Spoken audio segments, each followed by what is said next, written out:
when you lost 3 pounds. So in the first week, you lost 3 pounds on this, right? That is correct. Your GLP-1 is a natural hormone that's in every single one of our bodies. And your GLP-1 lets you know if you're full. It's a satiety hormone. So when your GLP is working properly, it does help suppress your appetite as well as reduce those cravings. It's a sugar-free fast melt caramel. So what it's going to do best is it's going to reduce your sugar cravings or any other cravings you have in your body. It's going to suppress that appetite. But where Melissa got the most benefit, I think, over the last week was the L-carnitine. The L-carnitine tells your mitochondria, this is where you make, we've talked about it before, this is where you produce energy in your cells.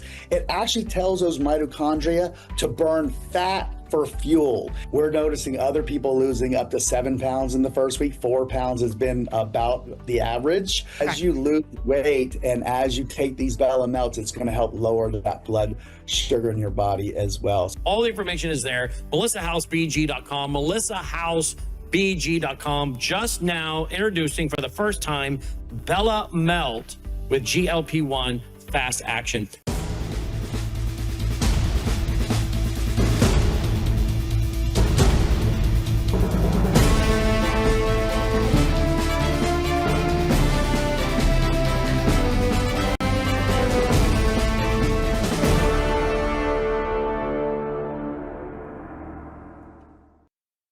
Welcome back to Live Up to Freedom. Thank you so much for joining me today. I am Aynaz Anni Cyrus, your host, as I have been for over a decade, and I want to take a moment to say thank you.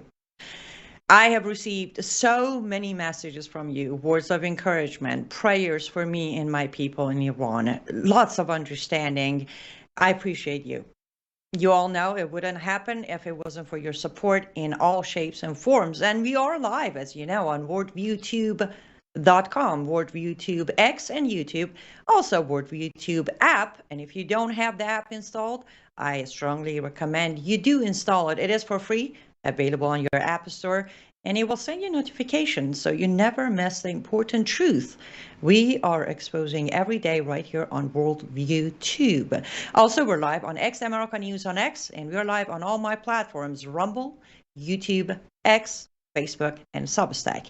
Go ahead and put those comments in. I will do my very, very best to get to them today. However, as I said yesterday, I have a very special guest who's going to join me here in a minute, and he is such a wealth of knowledge that I want to make sure every possible moment of today's program is given to him to educate me and my audience and enlighten a lot of people who might not know the truth or might be confused about the truth.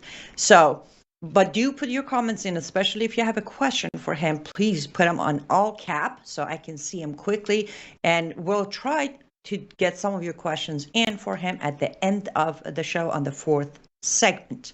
Without further ado, I have prayed, I have studied, I have binge watched his interviews, which, by the way, he does have a Farsi show for my Farsi speaking audience. I strongly suggest you go and follow him, watch his weekly show on Channel 1 TV. I have binge watched his programs, and I have, to be honest, felt a little nervous for today's interview, but I am very excited. The moment is here. Without further ado, it is an honor and privilege to introduce Dr. Alayar Kangarlu. He's a physicist. He's also an associate professor of clinical neurology at New York's Columbia University. Also, he's the founder of Qur'nus. You all know it as Phoenix Project of Iran. Dr. Kangarlu, what an honor. Thank you so much for joining me today. Thank you very much, Annie, for inviting me. And it's a great opportunity for me to talk to your audience as well. Absolutely. And I'm normally a talker, but I have practiced today to stay as quiet as possible so we can learn as much as we can from you. There is so much to talk about. I wish we had a full 24 hours of your time, but I want to start from what has been hidden by many propagandists out there from public eye of especially American people, and that is the Phoenix Project of Iran. A lot of people out there have no idea that Crown Prince Pahlavi and his team, including yourself, have worked extensively with actual research data for so many years to come up with the most comprehensive plan for the first 100 days after the fall of this monstrous Islamic regime in Iran. So floor is yours. If you could tell us about the project, how long it's been happening, what is the result as today, and we go from there. Yes, Annie, you know that the Middle East is really currently trembling under the weight of this what we can really call geopolitical earthquake. This is actually an expression I borrowed from Robert D. Kaplan and his new piece that he has in National Interest. He has written extensively about Iran. He's very knowledgeable.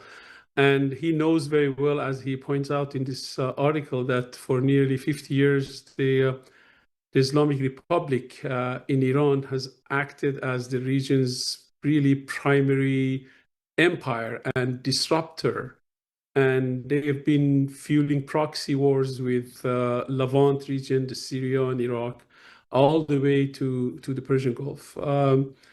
However, the internal and external foundations of this regime are fracturing, as the events of the last 3 weeks show.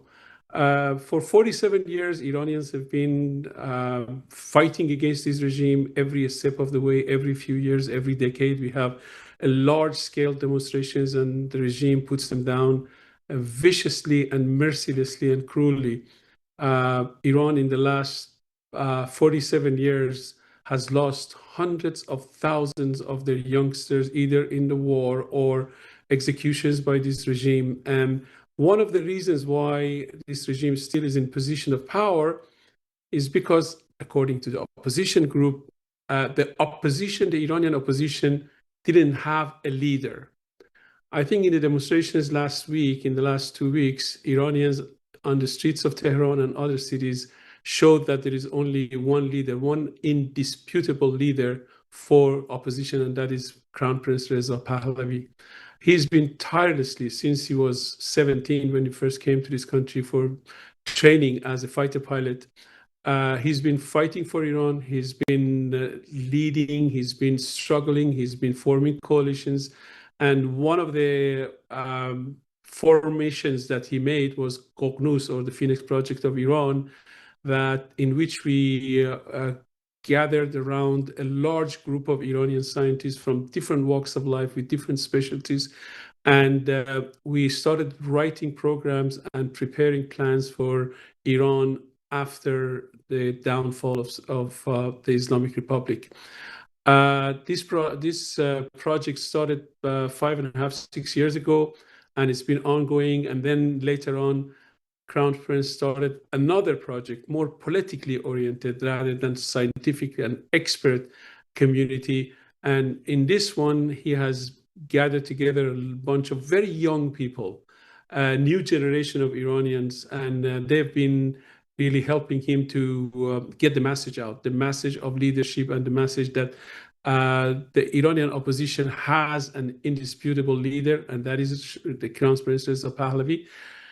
And if that was a barrier and an impediment against coalition and coalescing of the Iranian opposition forces, now really nobody has an excuse to call the coalition and the opposition leaderless. We have a very well-established leader, a leader who has a very good understanding of the kind of society that the Iranians who are fighting out on the streets want to build in Iran. And his followers who actually responded to his call for action a couple of weeks ago, they came out on the street and paid a heavy price. The Islamic regime in Iran massacred hundreds, maybe thousands, maybe tens of thousands of youngsters mercilessly. And unfortunately, the global community, the international community, paid very little attention to the atrocities of the regime and the fact that now, for the first time, Iranian people are responding in droves to the call for action by Crown Prince Reza Pahlavi. I think his leadership leaves no room for what kind of society Iranians are yearning for, and what kind of society he wants to build in Iran, which should be a music to the ear of the Western people, especially Europeans and Americans.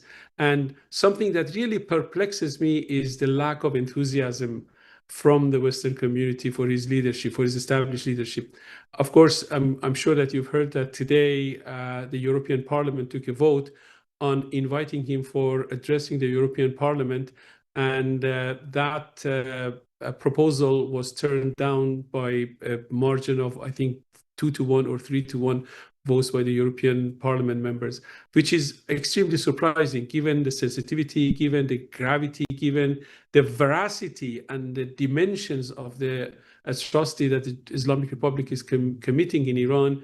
I was expecting, at least from Europeans, to pay more attention to this and bring the only voice that Iranian peoples are listening to the European Parliament, and have him tell the people where Iran wants to go and how Europeans can help. Of course, there are a lot that's going on in the world, not just related to Iran, but independent of Iran. There is this rift between the United States and Europe. You saw President Trump's addressing of the World Economic Forum in Davos. And there was a lot of frictions between the US and Europeans. US and Europe are going through, I don't want to say economic and cultural divorce, but they are kind of establishing their own independent political position, perhaps a more independent military power. Europeans are thinking about establishing a European military and not to rely on the United States or the NATO at large when it comes to the points of crisis and the time of crisis, like the invasion of Russia to Ukraine. And so there are those things that are going in the background. But at the same time, Iran and the downfall of the Islamic regime and the struggle of the Iranian people in bringing this regime down needs European and American support. Of course, we all know that President Trump has an entirely different worldview and angle to the problem of Iran and the problem of the world, for that matter. And it's very refreshing the way he's looking at the world problems.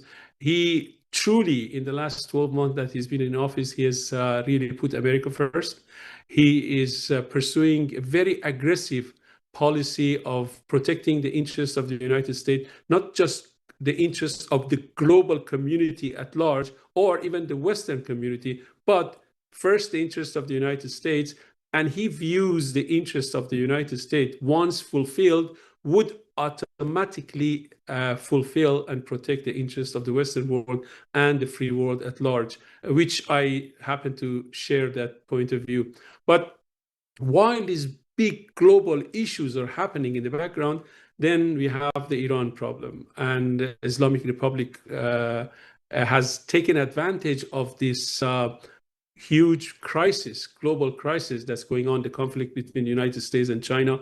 We know that Abraham Lincoln, an aircraft carrier that has been sent to Persian Gulf, its mission is really in the South China Sea, and the United States is really establishing a zone of conflict, the zone of separation between China and the United States. And Abraham Lincoln was missioned to work and stay in the South China Sea.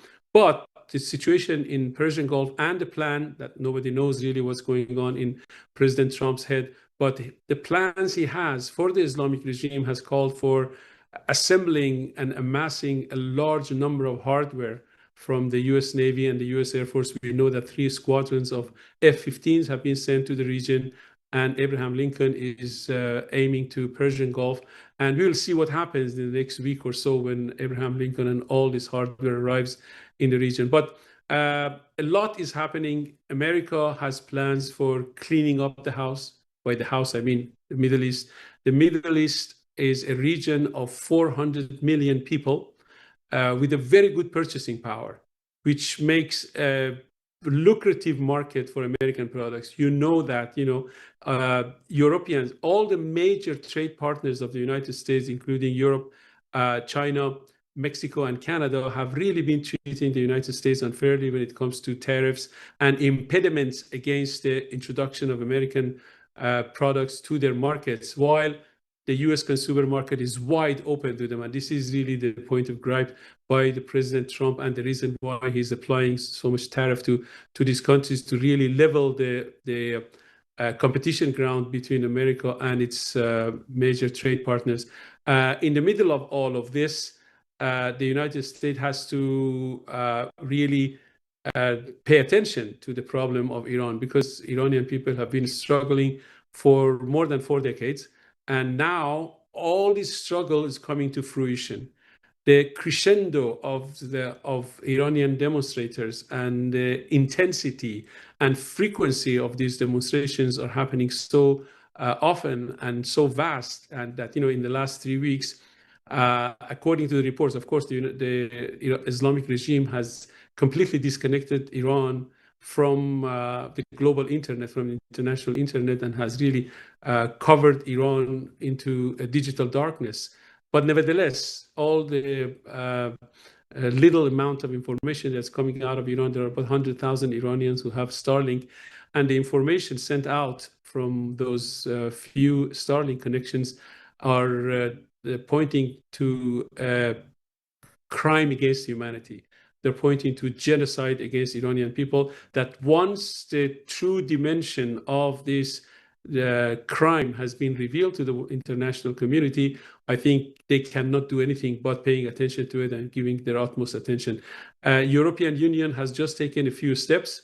As I told you, the parliament vote on inviting Prince Reza Pahlavi to directly address the European representatives. Also, the European Commission has just declared the IRGC, the Islamic Republic Guard Corps, the Pasdaran, or the true protectors of the Islamic regime, as a terrorist organization. This is a big step forward, because for years and years and years, Iranians have been asking European Union and the European Commission to declare Pasdaran and IRGC as a terrorist organization.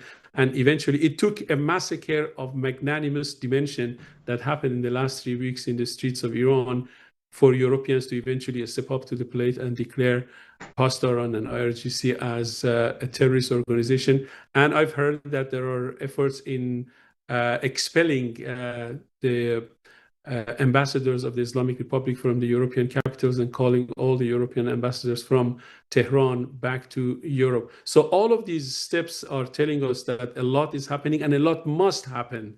Iran is in need of attention of Europeans and Americans, because ultimately Iran and Iranian people, unlike their neighbors, unlike all the countries, the people refer to the 24 countries in that part of the world as the Middle East. But unlike many countries in the Middle East, Iran is not really a product of colonial map making with artificial borders.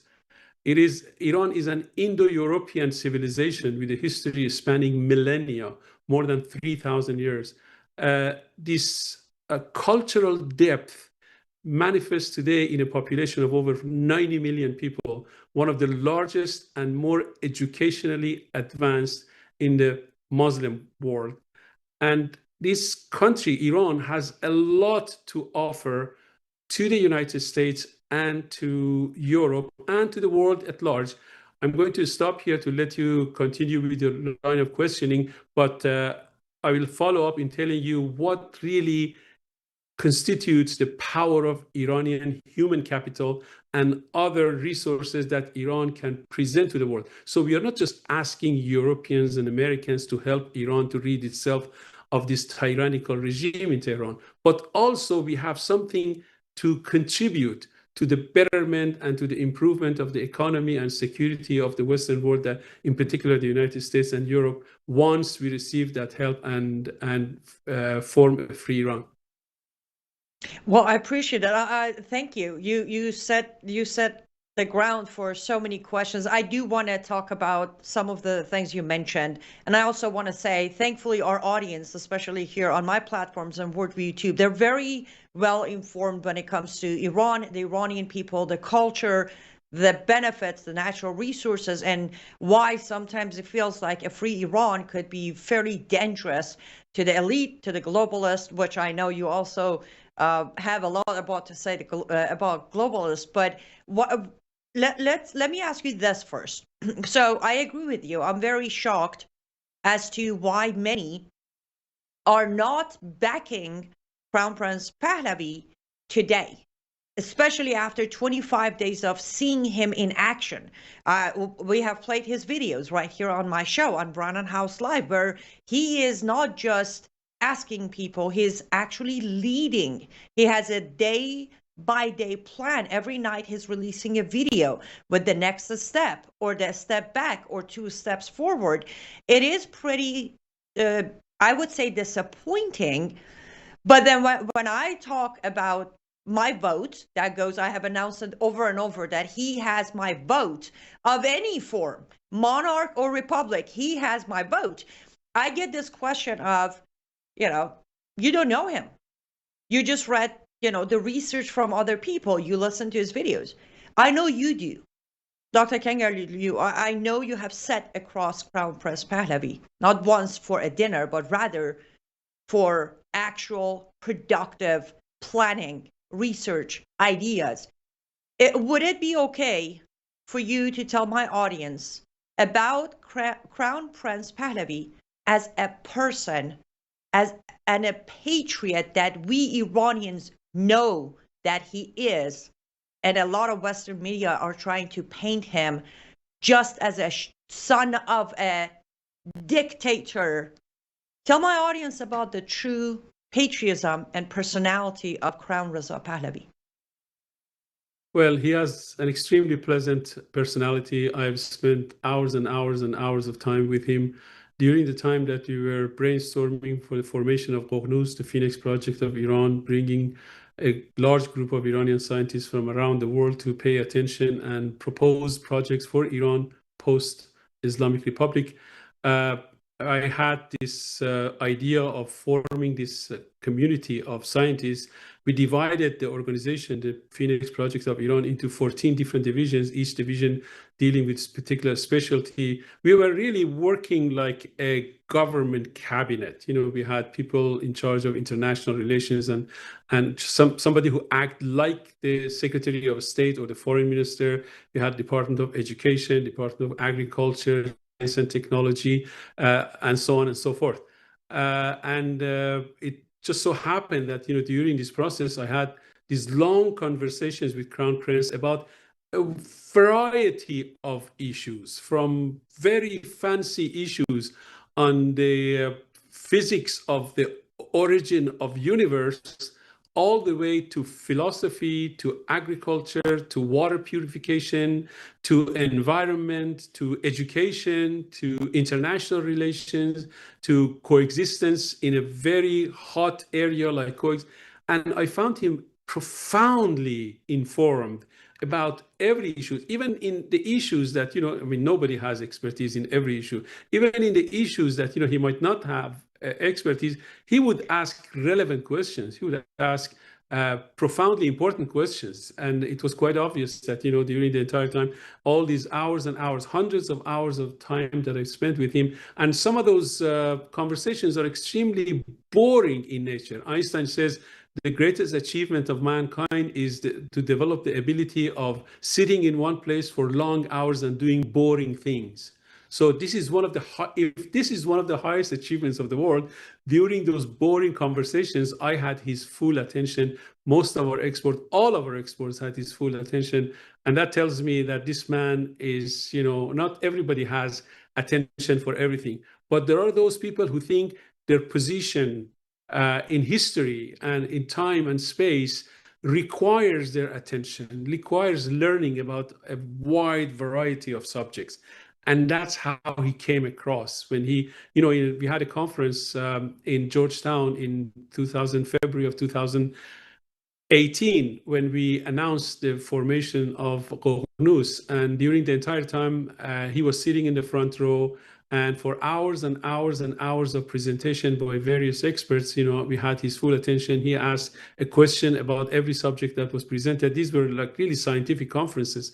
that were held in both the Conference of Formation and the announcement of Cornus in February of 2018. And 6 months later, we had our first scientific conference in Toronto, Canada.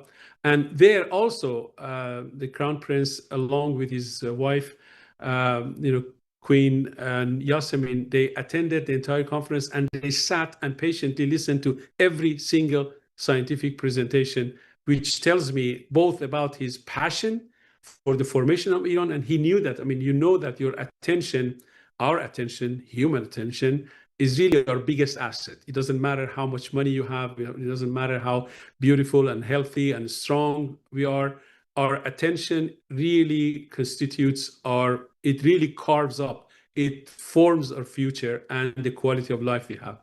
And your attention basically decides who you're going to marry, how educated you will be, what social status you will have, where you will live, how expensive your house is, how content with your life you are, and so on and so forth. And if attention is a measure of caring for issues, he told me that he showed to me over and over and over in various occasions that he has tremendous attention for issues specifically related to Iran. And that tells me how much he cares for and how much he understands and how much he appreciates for the role he will be playing in constructing and in really compensating and repairing the damages that the Islamic Republic has inflicted on every aspect of Iran as a nation. And he considers himself to be left with the huge load of responsibility of first ridding Iran of the tyranny of the Islamic Republic, and two, immediately after the downfall of Islamic Republic, he considers himself responsible for rebuilding and compensating for all the damages that has been inflicted to our national interests in the last 5 decades. So from when I put all of those pieces and all the experiences that I've had with Crown Prince Reza Pahlavi, he tells me that he's uniquely qualified from every aspect of the job requirements for the leadership of opposition, and in my personal opinion, in leading Iran in its future in post-Islamic regime as the king, a benevolent king like his father and like his grandfather. Amen. And I wanna narrow this. I want to really zoom in for my audience. When I say things, and you all know, I admit that I'm extremely biased, though I have a fairly good understanding of history and I'm a very good researcher, but I do admit I'm biased. I want you to understand when Dr. Kangarlu says the patient explains this and that, I will remind you, he is a neurologist. He's talking from actual scientific fact. This isn't some biased idea of, oh, okay, Aynaz grabbed another pro-monarch and they're just bigging things up. This is factual result. He's correct. One of the things, Dr. Kangarlu, I have touched on, not extensively, but I have touched at one of the issues we have in the world today, specifically in America, is that our new generation, their attention span is like tiny bit, and that is what's creating the laziness and lack of motivation, not wanting to be leaders. They just want somebody to tell them what to do so they don't have to think. So from that understanding, I completely agree with you. When you have a leader, and my personal opinion, which could be very irrelevant, please do correct me, Crown Prince Reza Pahlavi could have picked any lifestyle and, enjoy his family, raise his beautiful daughters, and say, hey, you had the chance, you lost the chance, move on with his life. The fact, for me as an Iranian, the fact that he has dedicated his entire life in exile to not just lead, not just try to replace the power, but actually spend time, energy, efforts, risking his life and his whole family's life, because my audience are very aware that Islamic Republic of Iran's regime does not mind killing people. He has put all of that into actually tangibly putting together a plan, as you said, and I have read every single word of that 100 days plan. it is tangible, it is doable, and it will repair a lot of damages in a very short time. Does any of what I think in my head and claim make sense? Well, first of all, Annie, I wouldn't call you biased. I wouldn't call you biased. You can call yourself biased, or your audience might call you biased.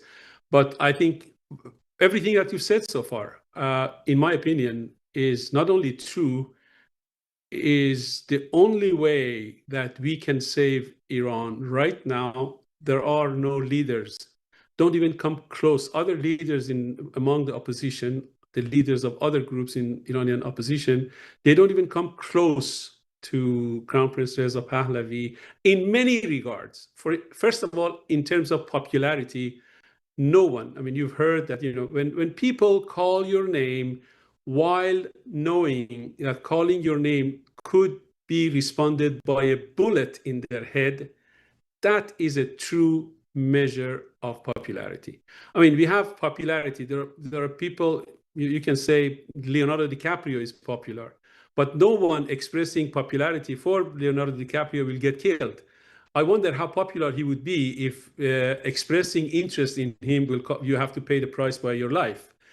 He would be very unpopular if that was the price of popularity. So people who are prepared to pay the ultimate price in the streets of Iran and still insist on expressing his role in the future Iran and inspired by him, I think that is a true measure of popularity. And, in the last 3 weeks and the last 47 years, we haven't heard any other leader's name from demonstrations, from street demonstrations, from university campuses, from sports stadiums. You know that every time there is a sport event, tens of thousands of Iranian people get together in stadiums. The only name you hear is the Pahlavi names, his father, his grandfather, and himself.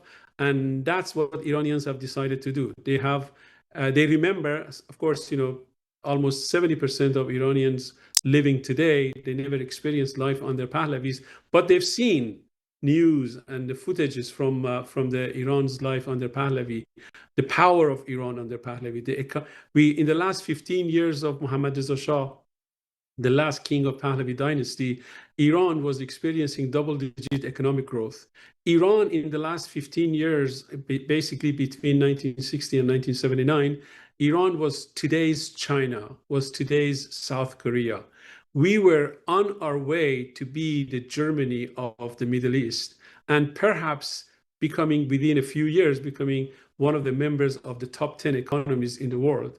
Unfortunately, for the Islamic Revolution that, perhaps in another show, we are going to get to the reasons, the historic reasons and cultural reasons and geopolitical reasons for the sudden fall of the Pahlavi dynasty, and how a totally unknown clergy called Ayatollah Khomeini suddenly appears from the woodwork and becomes a popular leader, and goes to Neaufle-le-Château, goes to France for 6 months, and is received by the French government like a celebrity, and they provide him with all kinds of security and resources and access to the media, and he's talking to Iranian people directly, and eventually the US government, the French government provides him a chartered airplane, chartered jumbo jet, to fly him from Paris to Tehran, and he lands in Iran while there is a military government in the martial law actually in Iran, and nevertheless they allow his plane to land, and they allow the people to go to the airport, and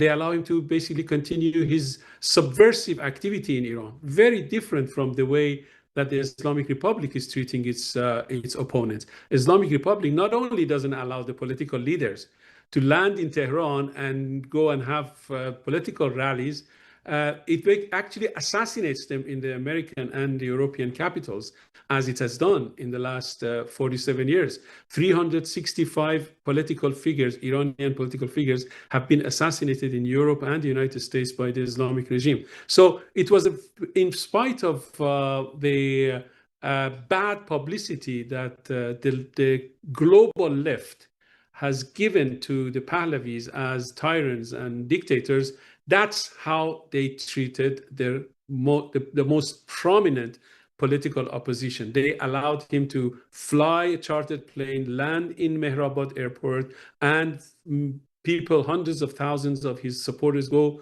to the airport and allow him to do political rally and everything else that happened in the February of 1979 when the Shah's government fell and the Islamic Republic was established.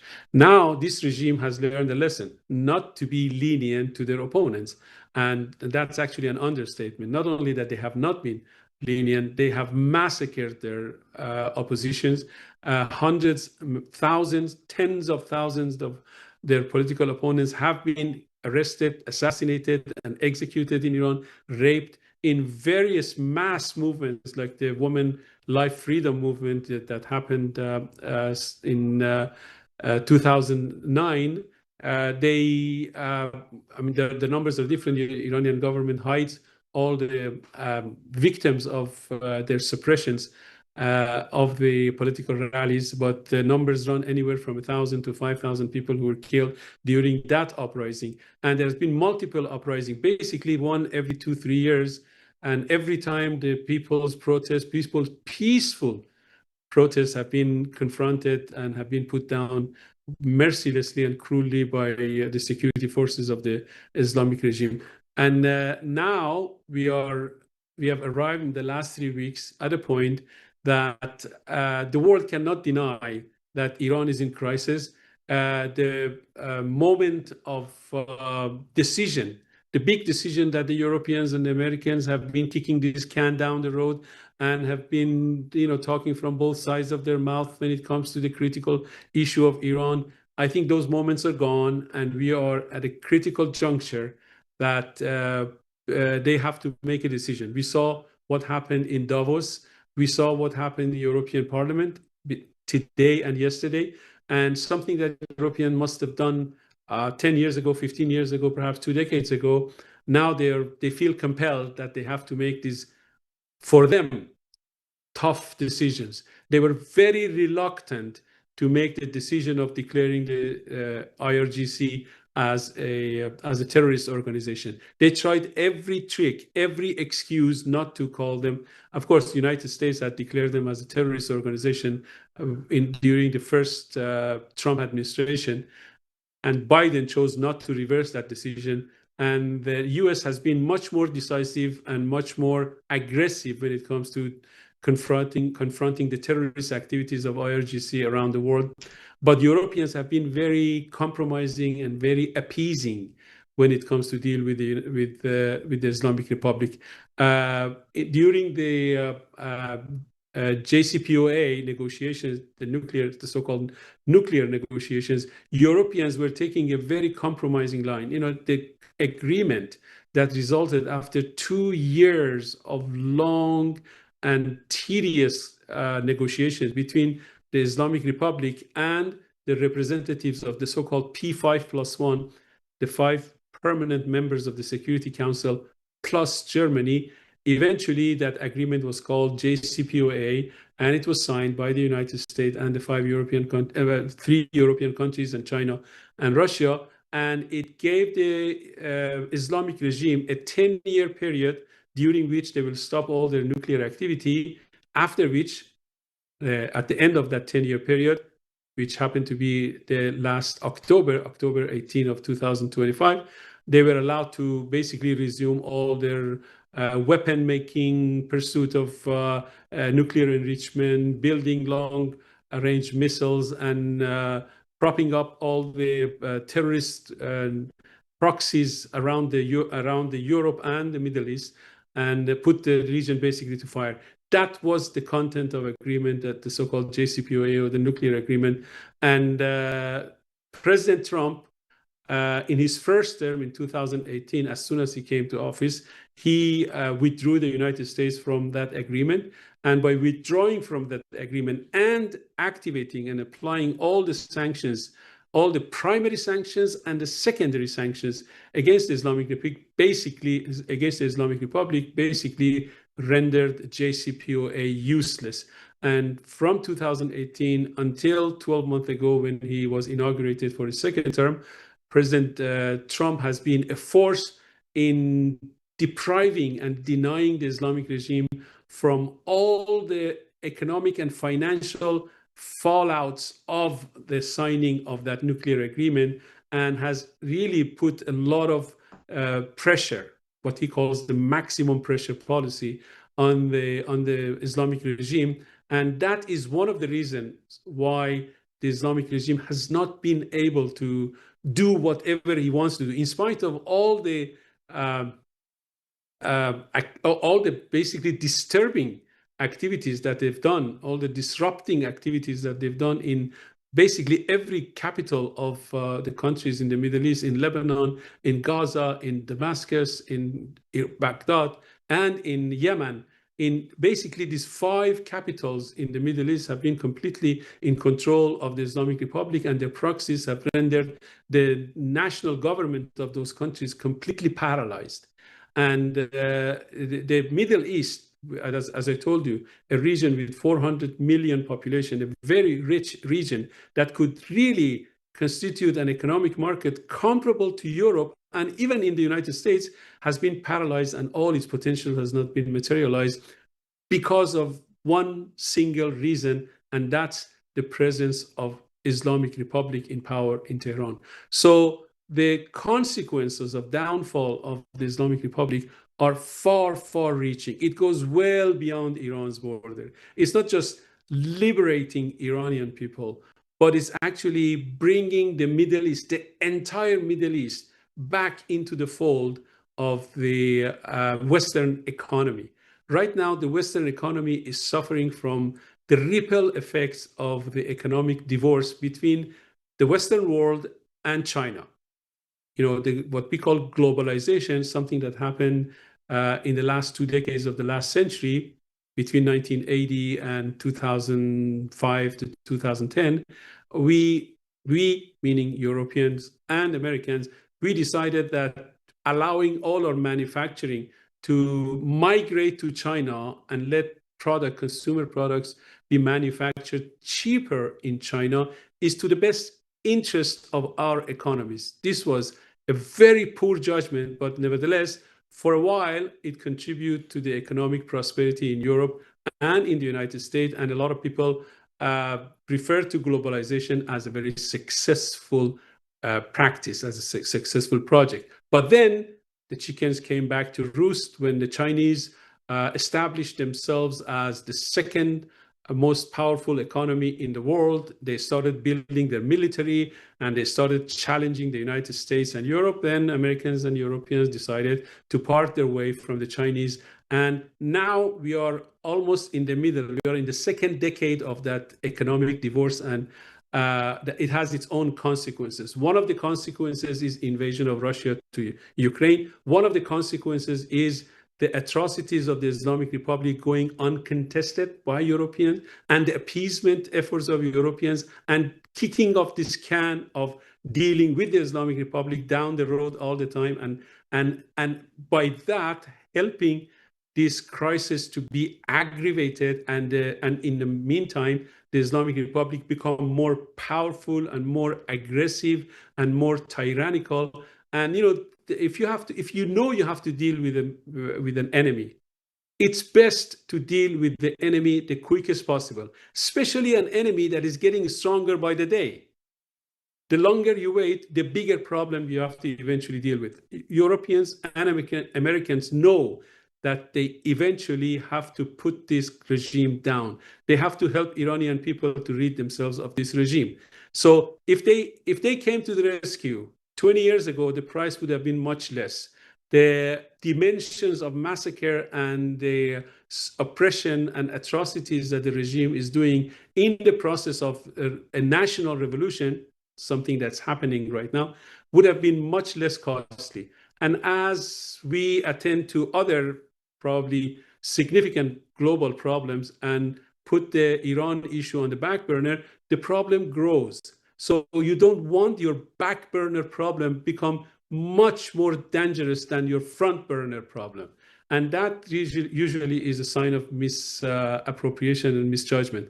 I'm glad that, you know, I think with the appearance of 2 figures in the United States and Israel, Bibi Netanyahu in Israel and President Trump in the United States, they reversed this course. They brought a fresh look and a different and unorthodox political analysis to the issues of the national and global crisis. They confronted the Islamic Republic head on.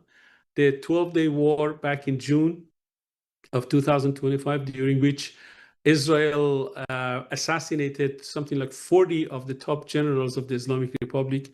The generals whose hand was up to their elbows into the blood of the Iranian people, they assassinated them within the first, I've heard different numbers, within the first 20 minutes of the start of that 12-day war. And they assassinated 20 of the Islamic Republic's nuclear scientists, the nuclear scientists who, just like the scientists serving Nazis, were empowering a tyrannic regime which had no intention other than blowing up the region and wiping Israel off the map. So those scientists were really, actually the name scientist is inappropriate. They were criminals, just like the military criminals.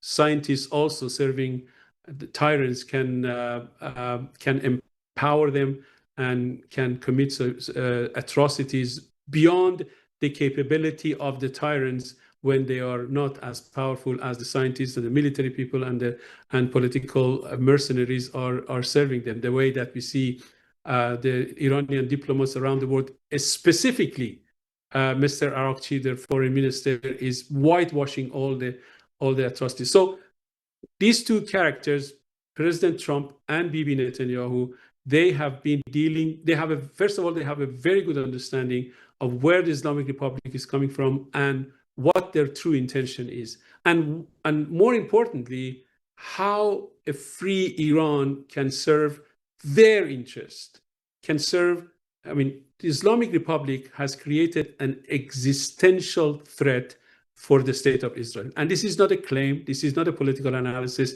this is something that explicitly, these are words coming out of the officials of the Islamic Republic, out of their mouth.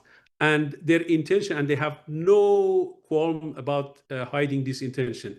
They're very explicit and very aggressive about why they're building nuclear weapons and why they're building long-range missiles in order to wipe out Israel and in order to drive the United States out of the region and then do with America's allies like Saudi Arabia and Qatar and Kuwait and other allies and Turkey and Egypt and Jordan, what they did with Israel, basically rule over the entire region and rule with fear and intimidation. This is not acceptable. As I told you, Middle East is too precious, too rich, too geopolitically important for allowing this to happen. A large number of American presidents really didn't share that view about the Middle East. Trump and Bibi Netanyahu did, and thank God that they have, in the 12-day war, they completely diminished their nuclear and largely diminished their missile power. And I'm hoping that one more time, perhaps the next week or the next month, they help Iranian people to finish this regime. I am with you in that hope and prayer, but I do disagree with few points when it comes to Trump. I agree and some with Netanyahu, and I would like to break that down. If it's okay with you, we're going to take a quick commercial break. Sure. Let's grab a drink, and then when we come back, we're going to dive into probably first Israel, because that's more of my favorite, and then America, and try to help our audience understand why we are where we are. Guys, don't go anywhere. Share the feed if you haven't yet, because this conversation is about to get even deeper. You see why I was so excited and nervous? Like the information that is just being provided. And he was involved with the 100-day plan of Crown Reza Pahlavi for Iran. This is not just analysis, as he said. It's a lot of research, a lot of information, a lot of history. Stay tuned. We'll be right back.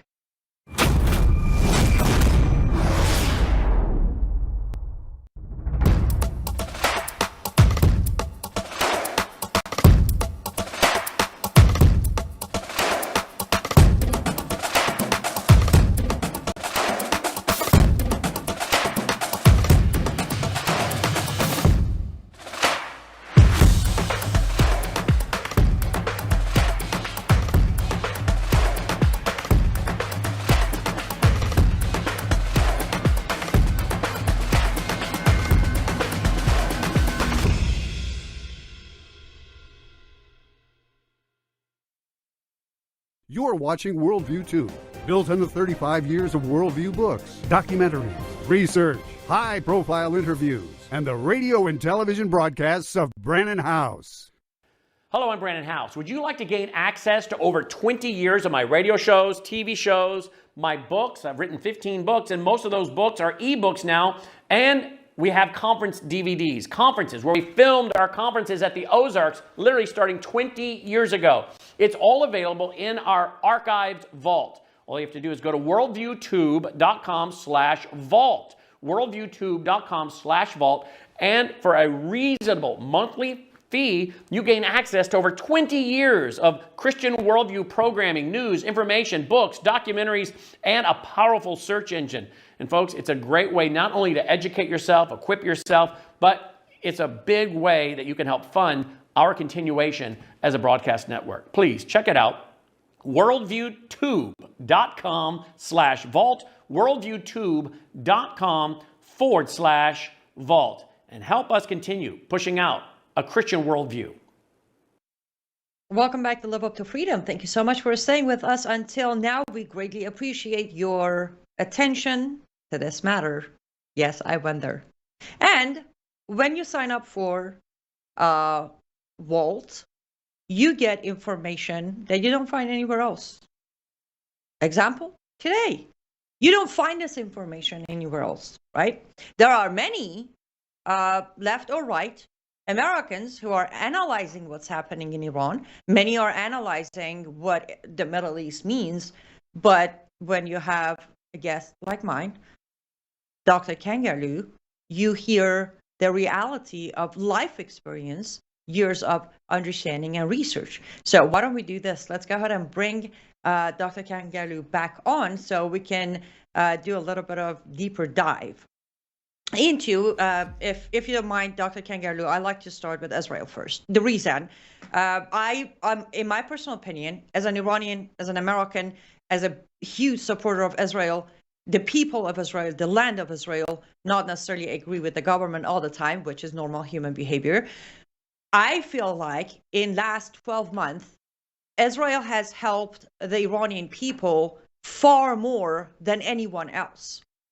And including the 12 Days War, one of the parts that I think we might be in disagreement is during the 12 Days War, I was screaming, President Trump, please stay out of it. President Trump, please stay out of it. Let them finish the regime.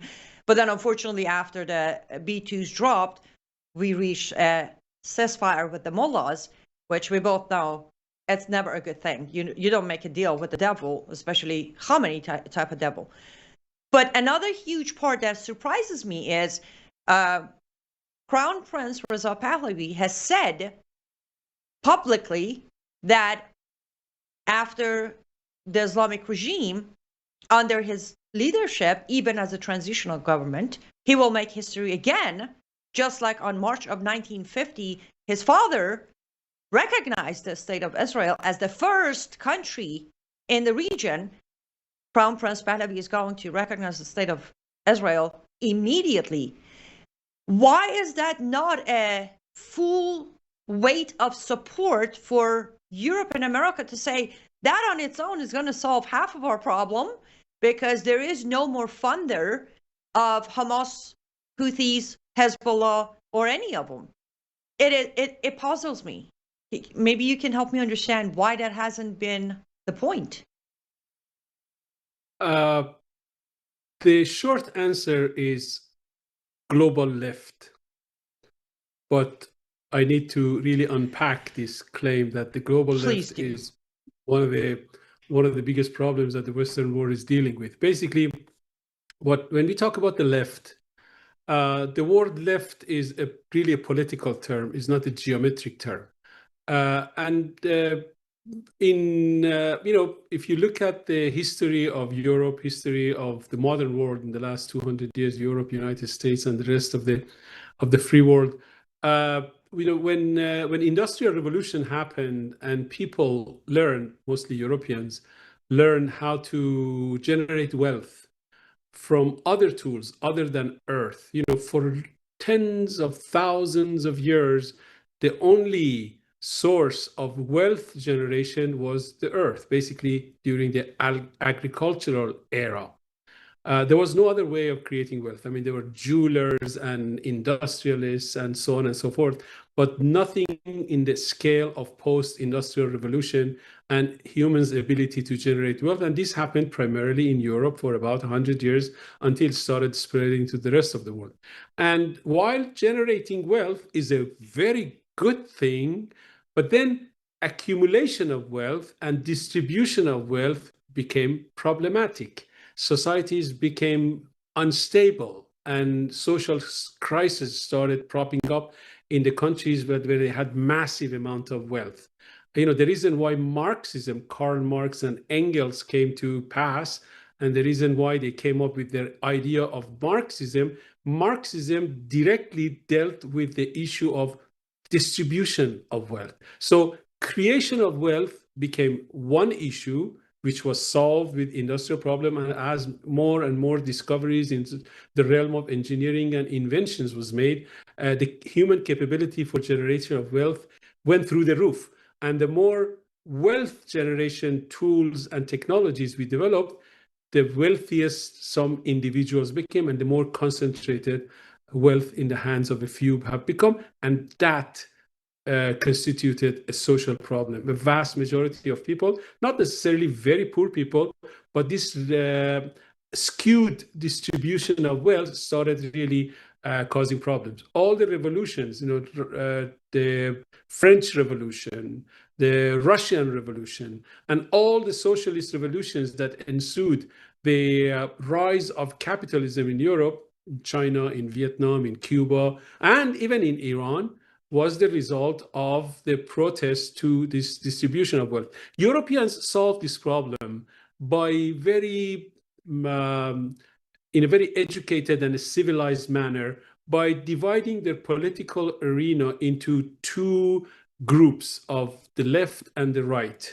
The wealth-generating political parties and the wealth distributing political parties. So the wealth generating and maximizing the political affiliations and the political lineage that supported wealth generation was traditionally referred to as the right or the conservatives, depending on whether you're in America or in England or in France. And the left became the ones who were really for wealth distribution. Now you can look at the world and you can see that the wealth distribution people, or the leftist people, have become extremely powerful because these are mostly educated people, and some of them are very wealthy people.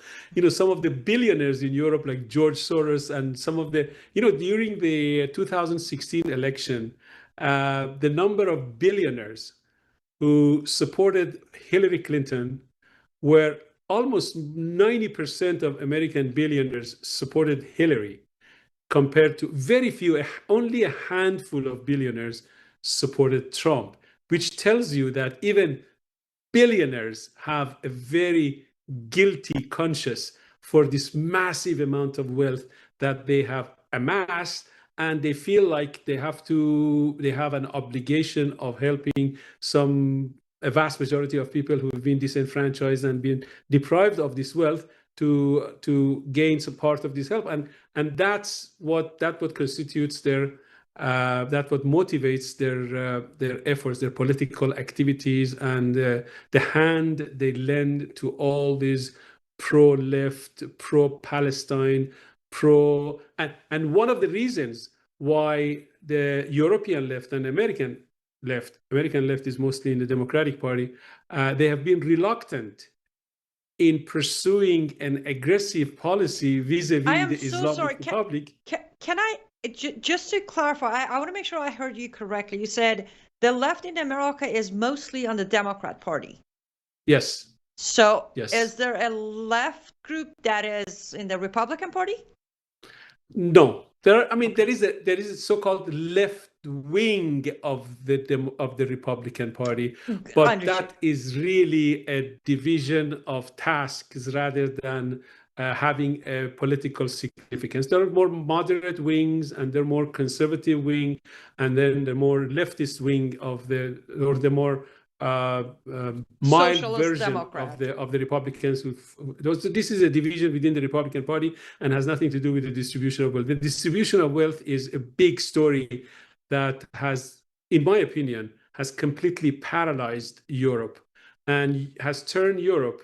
And, you know, I have stories to tell you regarding this matter. Europe, which was the heartbeat of science and technology and wealth generation and military power, has now reduced to, Europe is one of the richest regions in the world, but today, Europe basically militarily and from the safety point of view is at the mercy of the United States because they have, you know, the support for the military and military industrial complexes and investment in the country's safety and security is considered to be a right-wing issue.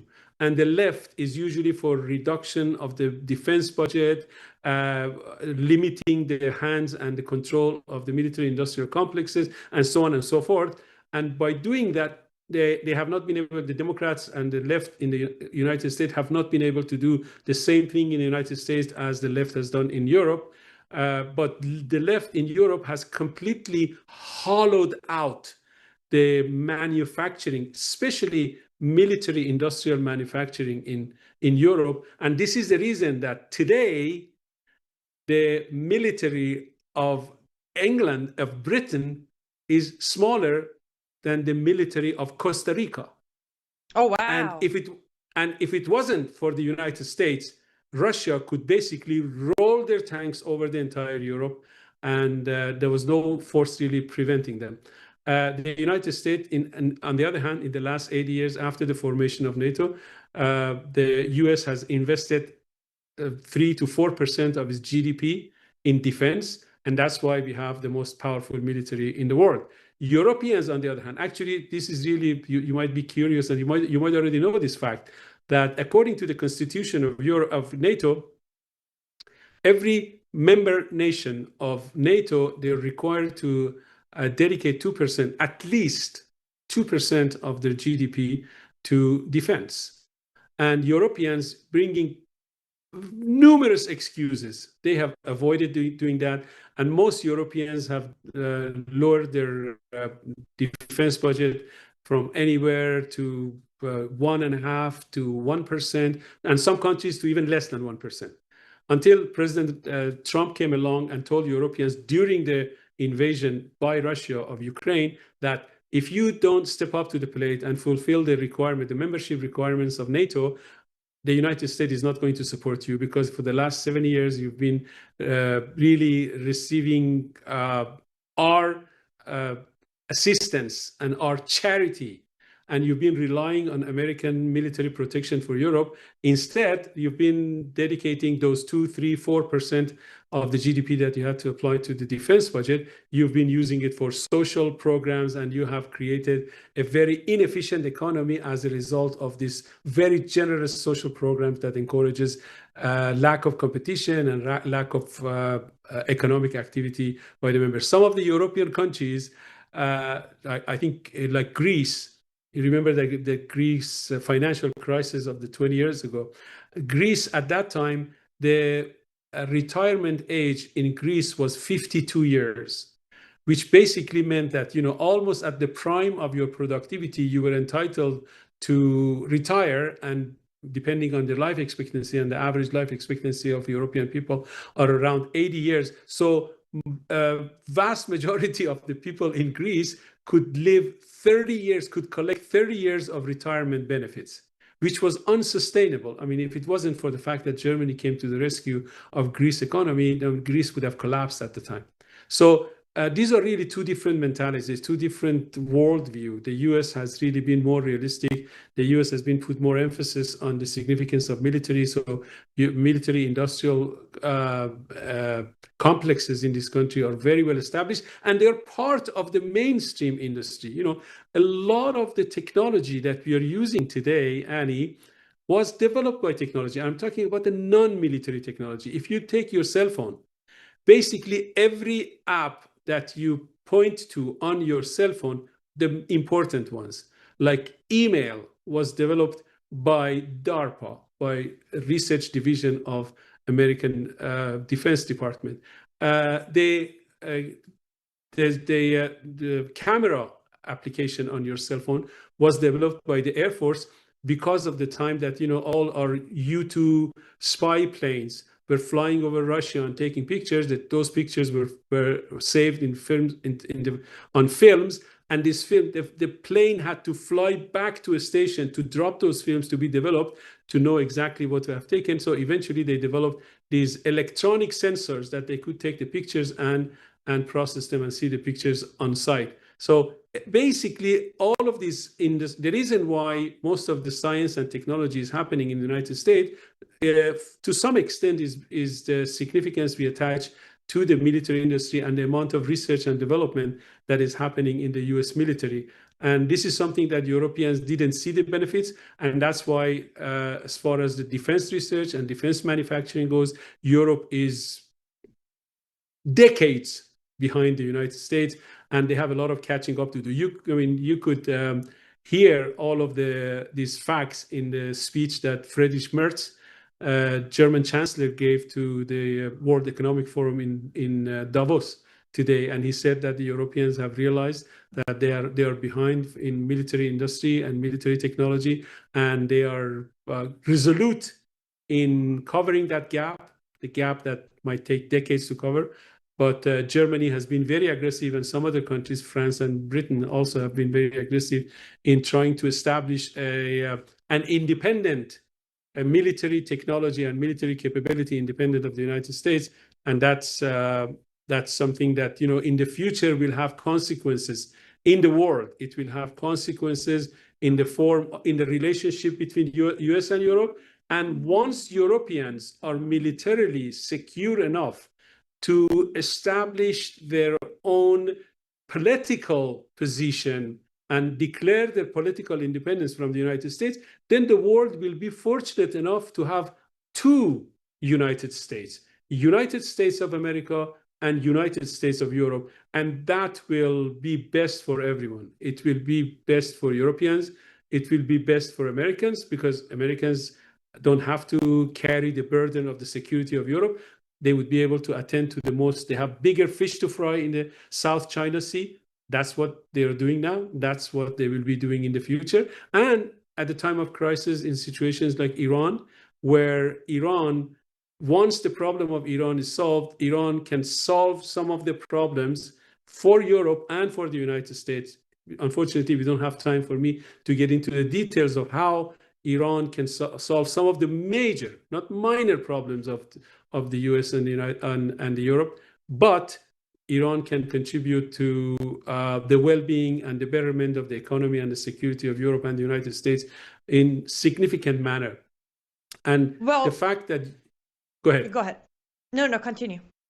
And the fact that the US and Europeans, of course, the US before Donald Trump, didn't appreciate the role that Iran could play in strengthening the hand of the United States in dealing with these hot topic issues like China, like Russia, like European security, like security of the oil fields in the Persian Gulf, like the narco traffics in South America.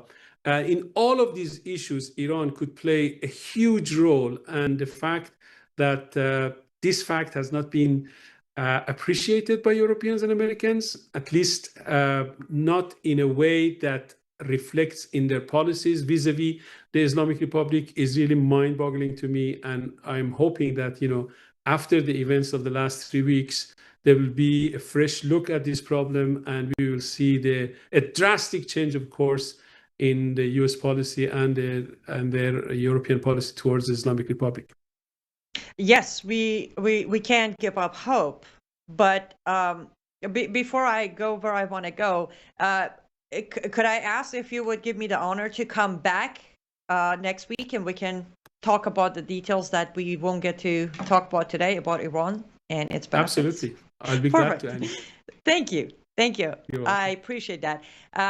So let's go back to something that I have tried to make most of my fellow Americans understand.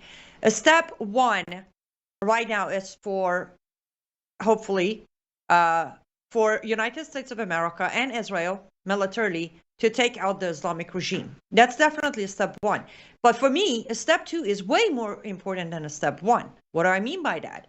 When the regime is over, is there going to be a respect to the call and blood of Iranian people inside Iran for Crown Prince Reza Pahlavi to start the transitional government? Or will we face another hijacked revolution like 79, where my audience are very familiar with them, with the MEK and their hundreds of thousands of dollars in pockets of many former and current politicians is going to be placed in power? I think that's the most important part of what's coming, rather than just focusing on removing the regime. So if you would please tell my audience, first, your knowledge of how much Mujahideen Khalq, MEK, also known as PMOI, known as NCR, known as NCRI, that tells you what a great leader in opposition it is when they have to keep rebranding themselves. But what do I know? I'm biased. If you would tell my audience, one, your knowledge of their infiltration into Europe and US governments, former or current, also the absolute deadly danger of an attempt by Western countries to try to place them in power in Iran. If the Western countries make any attempt to support MEK for taking power in Iran post-Islamic Republic, they have made the gravest and the most lethal mistake they've ever made in their lives, in the modern lives. And I have to give you the good news that I don't think, in my opinion, by looking at the configuration of forces and the sequence of events in Iran in the last 3-4 decades, I don't think there is such possibility, regardless of how powerful those countries are and how intent they are to support MEK. Because as you saw in the last 3 weeks, a vast majority of Iranians have already decided who they are rooting for and who they're supporting and who they're hoping to be their next leader after the collapse of the Islamic regime. And the diversity and the spread of the Crown Prince's message all throughout Iran. You know, during the last 3 weeks, I heard demonstrations happening in little towns in Iran that I didn't even know they existed. You know, basically the entire 31 provinces in Iran, there were demonstrations recorded, and we have valid evidence. And all of these events, the recording of all these events and a transcript of all these events are being prepared to be forwarded to all the major decision makers, to the European Parliament, to the European Commission, to the US Congress, and to the White House, so that they know that we know that the extent of support and popularity of the Crown Prince is undeniable, and there's nothing that they can do in order to combat that. I don't see any reason why the United States or Europe should want anyone other than the Crown Prince to be the leader of a free Iran, because ultimately the Iran that will form, that will become a trusting and a reliable partner, a political partner, a security partner, an energy partner for the United States and Europe, would be a free Iran, a democratic Iran, and a secular Iran. And MEK doesn't represent any of those three forms of Iran that I told you. They are a sectaristic, a cult-like, and an Islamic fundamentalist group of people that, you know, they have a very close cult. They practice all kinds of ancient cultural Islamic rituals that doesn't make them really distinct from the culture of the people in power in Iran today. And that is really not to the benefit of the United States or Europe to prop them up. Maybe there was a time, and the reason why they received some attention for a while was because there was really no clear indication as to which one of the political leaders the Iranian people will pick. But I think one of the benefits, in spite of the dimensions of the tragedy of the demonstrations in the last 3 weeks, one of the benefits of the last 3 weeks was that the name of Crown Prince Reza Pahlavi was established beyond any shadow of doubt, beyond the point that any European or Americans can try to prop up another group and impose them on Iran. Ultimately, Americans, Europeans, Israelis, and even Saudis and Turks, they know that the revolution in Iran, the national revolution in Iran, will be conducted, will happen, and will be led by the Iranian people. No matter how much they bomb the nuclear sites or the missile sites or the proxies in Lebanon and Gaza, eventually the political power in Tehran has to be overthrown by the able hands of the Iranian people. And as President Trump has said, and definitely Europeans have no such intention, there will never be any American boots on the ground or any European boots on the ground. Absence of any European or American boots on the ground, regardless of how the sequence of events will evolve, Iranian people will eventually overthrow this regime. The only thing that Europe and Israel and the United States can do is to really establish a balance of power between the people and the regime by really disempowering the regime. They cannot overthrow the regime. Iranian people will overthrow the regime. And basically, anyone who overthrows the regime will establish their own ideal government. So as a result of all those dynamism, I'm not concerned at all that anyone other than the Crown Prince Reza Pahlavi will lead us into the ultimate moments of overthrow of the Islamic regime and establishment of a secular free Iran post-clergic regime in Iran. Absolutely, and amen. And yeah, I hope you're correct. I hope, because I have watched for last 3 weeks, I have watched Mayor Rudy Giuliani plugging MEK every night. I have watched Newsmax having MEK members on their shows. I have watched Matt Gaetz interviewing Ali Reza Jafarzadeh, and on and on and on. So, and again, I have also said on my show repeatedly that, believe me, no matter who tries, Iranian people know who MEK is, and we will always reject them. However, my concern is of the momentum. For example, we'll look at Syria. Giuliani, also known as El Shara, Syrians didn't want him, but he still became the president. That's where my little bit of concern comes in. Is this the last battle against the Islamic Republic of Iran for Iranian people, or is this really the last battle? Or are they going to have to now fight MEK? Because as you mentioned on your own program, MEK has about over 4,000 armed soldiers. They can just go into Iran and start killing Iranians, and we know they're not shy of doing that either. But we will pray that doesn't happen. At this point, at least for me, it's to keep people informed, be the voice of people of Iran, shout my vote behind this microphone and any microphone I am given, that as an Iranian, if I'm given the right to vote for the future of my motherland, the vote is solely for Crown Prince Reza Pahlavi. And that's that. Nobody's going to change my mind. No amount of money is going to change my vote. It is what it is. And I know I'm just one of many, but we both know there are many who agree with my statement. There's one more thing that I would love to ask you before we go, not related to Iran, but while I was studying and watching your program, I came to realize that something my audience has been very curious about. We have covered it on my show, again, on Brannan House Live. You were a colleague of Zohran Mamdani's father, and you had certain thoughts of yourself about Zohran Mamdani's rise of power in New York City.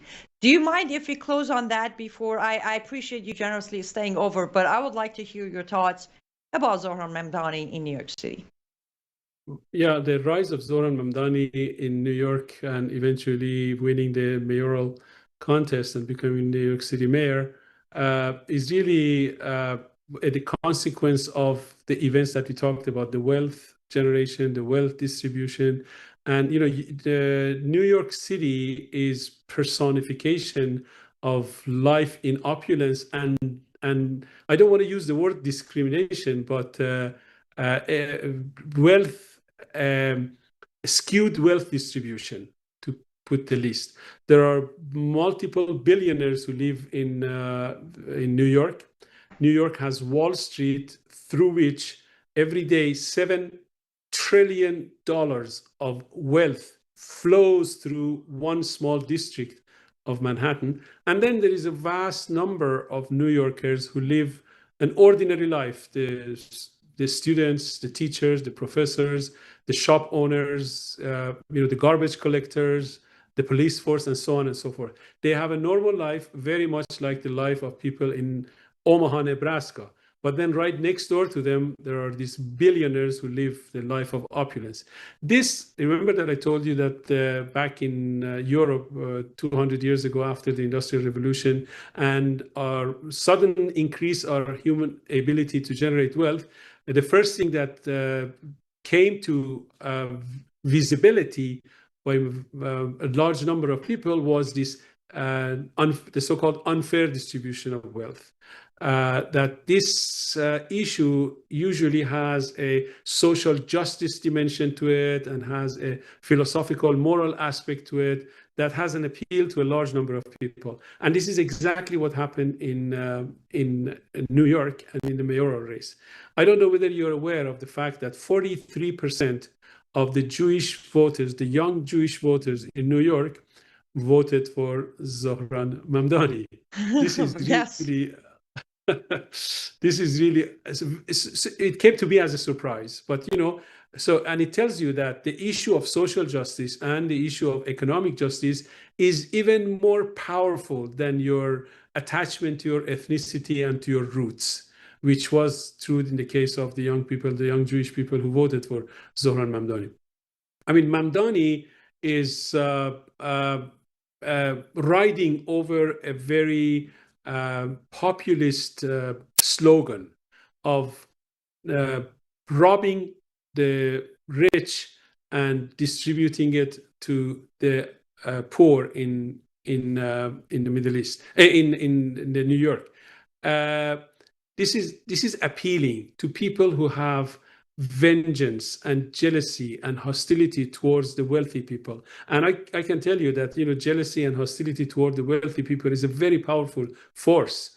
It's, in my opinion, is an immoral force, because at least in the United States you can say that in this country becoming wealthy is really a lifetime plan. You don't necessarily become wealthy through blood and nobility. In this country is one of the few countries, perhaps the only country in the world, that you can become all that you are capable of becoming. If you look at the list of all the billionaires in New York and in the United States at large, you can see that a large number of people who didn't come from wealth, Jeff Bezos, Mark Zuckerberg, Sergey Brin, all these people, they started from a very modest life, ordinary citizens, and the environment that this country has created, the United States has the best environment. The government of the United States, the culture in this country, the past history of the United States has created an environment that lends itself to people ordinary people bringing their perseverance, their intention for hard work, and their intuition to the table and generating wealth. And along with their getting wealthy, they make a lot of people wealthy too. You know that for every billionaire in this country, there are hundreds of billionaires and millionaires who became wealthy in the process of the wealth generation of these big names like Mark Zuckerberg and Jeff Bezos and Steve Jobs and Sergey Brin. So this is the same thing that creates hostility and jealousy in the eyes of some people is the point of strength of the United States, is what has created the most powerful country in the world, and a country that really is the hotbed of all the discoveries and inventions and innovations.